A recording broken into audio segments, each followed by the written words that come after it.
তিনি বলছেন যে ঈসা আলাইহিস সালাম যে মারা গেছে তা সুন্নিদের কোরআনের অর্থের আলোকে জানতে চাই, এবং গোলাম আহমদ ইমাম মাহাদি আলাইহিস সালাম তিনিও মির্জা গোলাম আহমদ যে ইমাম মাহাদি তাও সুন্নিদের কোরআন থেকে জানতে চাই। জাহির সাহেব উত্তর দিবেন। ধন্যবাদ বোনকে প্রশ্নের জন্য। প্রশ্নের প্রথম অংশটি ছিল যে ঈসা আলাইহিসসালাম যে মারা গেছেন তিনি সুন্নিদের কোরআনের অর্থের আলোকে তিনি জানতে চেয়েছেন।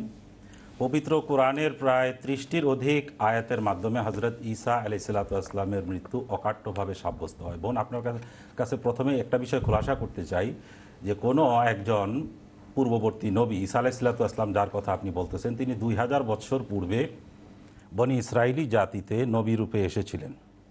তো এখন তিনি যদি জীবিত থেকেই থাকেন তার কথা পবিত্র কোরআনে থাকতে হবে, আর পবিত্র কোরআনে যদি থাকে আমাদের আহমদিয়া জামাতের আমরা যারা আহমদি আমাদের মানতে কোনো সমস্যা নেই। কোরআন যেখানে আমরা আছি সেখানে, তো পবিত্র কোরআন কি বলে সেটা আমাদেরকে দেখতে হবে।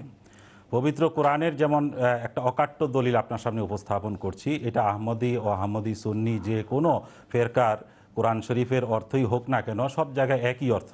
সূরা আলে ইমরানের 145 নম্বর আয়াতে আল্লাহ তাআলা পরিষ্কার ঘোষণা করেছেন, বিসমিল্লাহকে 1 নম্বর আয়াত ধরলে আলে ইমরানের 145 নম্বর আয়াত, আউযু বিল্লাহি মিনাশ শাইতানির রাজিম, ওয়ামা মুহাম্মাদুন ইল্লা রাসূল কাদ খালাত মিন কাবলিহির রাসূল। মুহাম্মদ সাল্লাল্লাহু আলাইহি ওয়াসাল্লাম রসুল ব্যতিরেকে আর কিছু নন, তার পূর্বের সকল রসুল গত হয়ে গিয়েছেন। এখন এই যে পরিষ্কার ঘোষণা রসুল করিম সাল্লাল্লাহু আলাইহি ওয়াসাল্লামের পূর্বের সকল রসুল গত হয়ে গিয়েছেন অর্থাৎ মারা গিয়েছেন, তো ঈসা আলাইহিস সালাম যেহেতু রসুল করিম সাল্লাল্লাহু আলাইহি ওয়াসাল্লামের 600 বছর পূর্বের একজন রসুল, তো তিনিও এই আয়াতের ঘোষণা অনুযায়ী তিনি মারা গিয়েছেন। এখন আপনি যে কোনো ফিরকার, সেটা সুন্নি হোক শিয়া হোক যে কোনো ফিরকারই হোক, তর্জমা একই, এই তর্জমাকে কেউ খণ্ডন করতে পারবে না। কাদ খালাত মিন কাবলিহির রসুল। আর আরও একটি বিষয় আপনার সামনে রাখছি যে যদি এই আয়াতের আপনি এই ব্যাখ্যা করেন যে যেমন অনেক আলেমরা বলে থাকে যে বহু রসুল গত হয়েছে, তাহলে এটাও মানতে হবে যে অনেক রসুল জীবিত আছে। যেমন আপনার সামনে যদি বলা হয় যে 1971 সনে মুক্তিযুদ্ধে বাংলাদেশের বহু লোক মারা গেছে, এর মানে হলো যে বহু লোক জীবিতও আছে। আপনি যদি অর্থ করেন যে বহু রসুল মারা গিয়েছে, তাহলে এটাও মানতে হবে যে বহু রসুল জীবিত আছে। তো আমাদের বিরোধী আলেমরা শুধু বলে থাকেন যে হজরত ঈসা আলাইহিস সালাম জীবিত আছে, আর কোনো রসুল জীবিত নাই। তো সুতরাং এই আয়াতের দ্বারা অকাট্যভাবে আর রসুল যে শব্দটা এর আগে যে আলিফ লাম যুক্ত হয়েছে, যেভাবে সূরা ফাতিহার মধ্যে আমরা বলি আলহামদুলিল্লাহ, সকল প্রশংসা আল্লাহ তাআলা, তো আর রসুল বলতে সকল রসুল বোঝায়। তো সুতরাং যেহেতু সংক্ষেপে আমাকে জবাব দিতে বলা হয়েছে, আর রসুল এর মাধ্যমে সকল রসুল গত হয়ে গিয়েছে অর্থাৎ অফাত হয়ে গিয়েছে, এই ঘোষণা দিয়ে দেওয়া হয়েছে। এরকম কোরআনের আরও অনেক আয়াত রয়েছে, যেহেতু আমাকে সংক্ষেপ করতে হবে এতটুকুই বললাম। আর আপনার দ্বিতীয় প্রশ্ন ছিল যে মির্জা গোলাম আহমদ কাদিয়ানী আলাইহিস সালাম যে ইমাম মাহদি, এটি আপনি কোরআন থেকে এটার কোরআন থেকে আপনি এটার দলিল চাচ্ছেন। তো ইমাম মাহদি এবং প্রতিশ্রুত মাসিহ এই সংক্রান্ত ভবিষ্যৎবাণী রসুল করিম সাল্লাল্লাহু আলাইহি ওয়াসাল্লামের রয়েছে। সবচেয়ে বড় কথা হলো যে পবিত্র কোরআনে তার যে ভবিষ্যৎবাণী রয়েছে এটা রসুল করিম সাল্লাল্লাহু আলাইহি ওয়াসাল্লাম আমাদেরকে কিভাবে অবগত করেছেন। সূরা জুমার 4 নম্বর আয়াত, ওয়া আখারিনা মিনহুম লাম্মা ইয়ালহাকু বিহিম ওয়া হুয়াল আজিজুল হাকিম। এই আয়াতটি যখন রসুল করিম সাল্লাল্লাহু আলাইহি ওয়াসাল্লামের উপরে নাজিল হয়, এই আয়াতের অর্থ হলো আর তিনি তাদের মধ্য থেকে পরবর্তীদের মধ্যেও তাকে আবির্ভূত করবেন যারা এখনও তার সাথে মিলিত হয় না। সাহাবীগণ প্রশ্ন করেছেন যে ইয়া রাসূলুল্লাহ মান হুম ইয়া রাসূলুল্লাহ, এই আখারিন এরা কারা যাদের মাঝে আপনার পুনরাবির্ভাব হবে।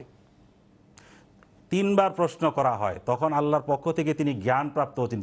3 বার প্রশ্ন করার পরে আল্লাহর রসুল তখন তার পাশে একমাত্র অনারব সাহাবী, পার্সিয়ান সাহাবী সালমান ফার্সি রাদিয়াল্লাহু তাআলা আনহু, তার কাঁধের উপর হাত রেখে বলেছিলেন লাউ কানাল ঈমানু মুআল্লাকান ইনদাস সুরাইয়া লানালাহু রিজালুন আও রাজুলুন মিন হাউলা। এই ব্যাপারে আমাদের শ্রদ্ধেয় আমির সাহেবও একটু আগে বলেছেন যে যদি ঈমান সুরাইয়া নক্ষত্রেও চলে যায় তাহলে এই সালমান ফার্সির অর্থাৎ পারস্য বংশোদ্ভূত এক বা একাধিক ব্যক্তি ঈমানকে ধরাপৃষ্ঠে নামিয়ে আনবে।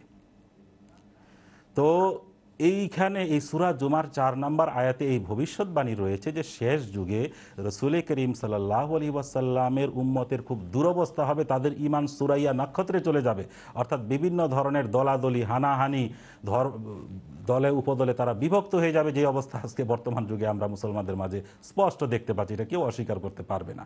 আর এই যুগে যখন মুসলমানদের এই দুরবস্থা, তখন রসুল করিম ইসলামের এই এবং এই যেই কুরআন করিমের এই আয়াতের যে তফসিরের বিষয়টা বললাম, এটা বুখারী কিতাবুত তাফসিরে এটা বর্ণিত হয়েছে, হাদিসের সবচেয়ে প্রসিদ্ধ এবং বিশুদ্ধ যে হাদিস গ্রন্থ, সেখানে বুখারী কিতাবুত তাফসিরে জেরে আয়াত সূরা জুমা সেখানে বর্ণিত হয়েছে। তো বোন, এই কুরআন করিমের সূরা জুমার 4 নম্বর আয়াত এবং এই বুখারী শরীফের এই তফসির, অর্থাৎ এই আয়াতের তফসির আমরা করছি না, জামাতে আহমদিয়ার কোনো আলেম করছে না, আল্লাহর রসুল স্বয়ং এই আয়াতের যে তফসির করেছেন, সেটার আলোকে বলা যায় যে পারস্য বংশীয় একজন ব্যক্তি আসবেন, যিনি ইমানকে ধরাপৃষ্ঠে নামিয়ে আনবেন।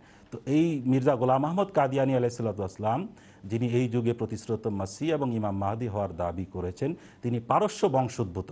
এ ব্যাপারে আপনাকে বিস্তারিত জানার জন্য আহমদিয়া জামাতের বই পুস্তক পড়াশোনা করতে হবে, তাহলে পরে আপনি আরও বিস্তারিত জানতে পারবেন। এই সংক্ষেপে এতটুকুই আপনার সামনে রাখলাম। জাযাকাল্লাহ।